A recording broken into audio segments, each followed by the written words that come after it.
मेरा आप सभी मान्य सदस्यों आग्रह है, हम सभी उन सुरक्षा उपायों का पालन करें, मास्क का प्रयोग करें।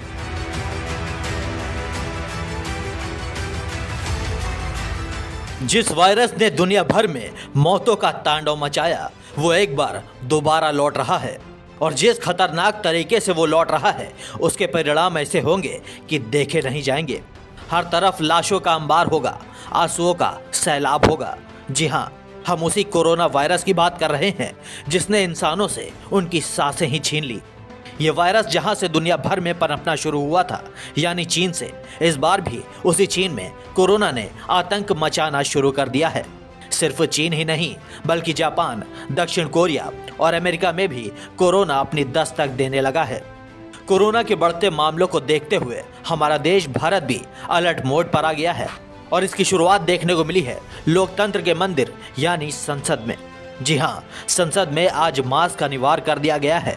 यहाँ लोकसभा के स्पीकर ओम बिरला और राज्यसभा के सभापति उपराष्ट्रपति जगदीप धनखड़ भी मास्क पहने नजर आए। Honorable members,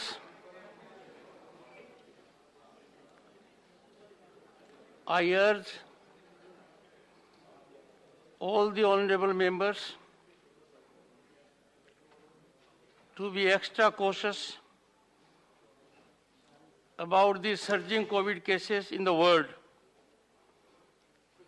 It is our ardent duty to set example before our countrymen. सदन में एंट्री से पहले सांसदों को मास्क बांटे गए। लोकसभा स्पीकर ओम बिरला ने सभी सांसदों से सत्र की कार्यवाही के दौरान मास्क पहनने की अपील की। कोरोना को देखते हुए लोकसभा अध्यक्ष ओम बिरला ने सांसदों से अपील की कि वो सतर्कता और सावधानी बरतें। उन्होंने कहा कि पिछले अनुभवों को देखते हुए हमें सावधानी बरतने की सख्त जरूरत है।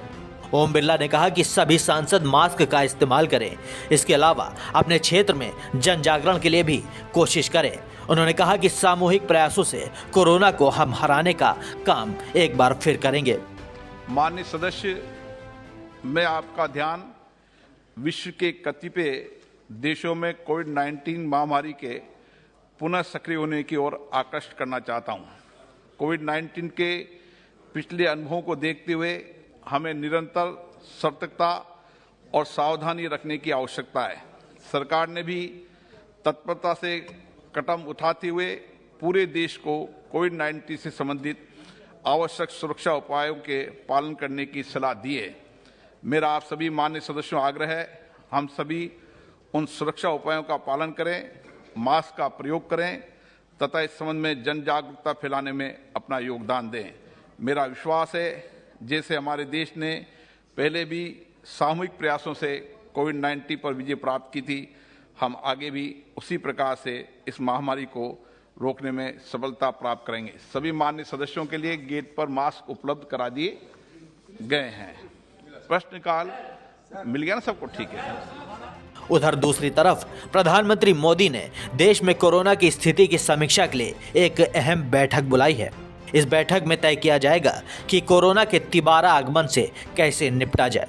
आपको बता दें कि विशेषज्ञों की तरफ से कहा जा रहा है कि अगले 90 दिनों में चीन की 60% आबादी और दुनिया की 10% आबादी कोरोना की चपेट में आएगी।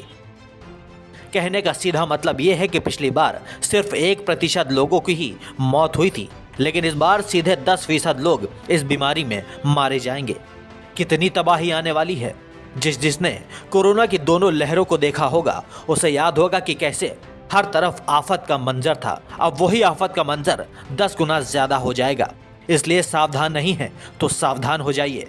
मास्क नहीं लगा रहे हैं तो लगाना शुरू कर दीजिए, क्योंकि जान है तो जहान है।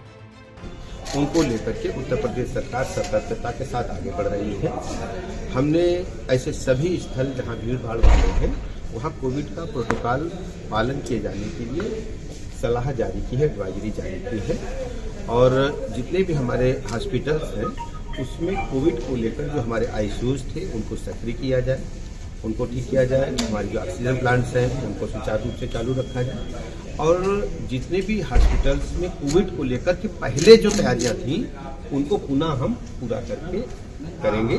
और हर स्थिति से निपटने के लिए हमारी सरकार तैयार है।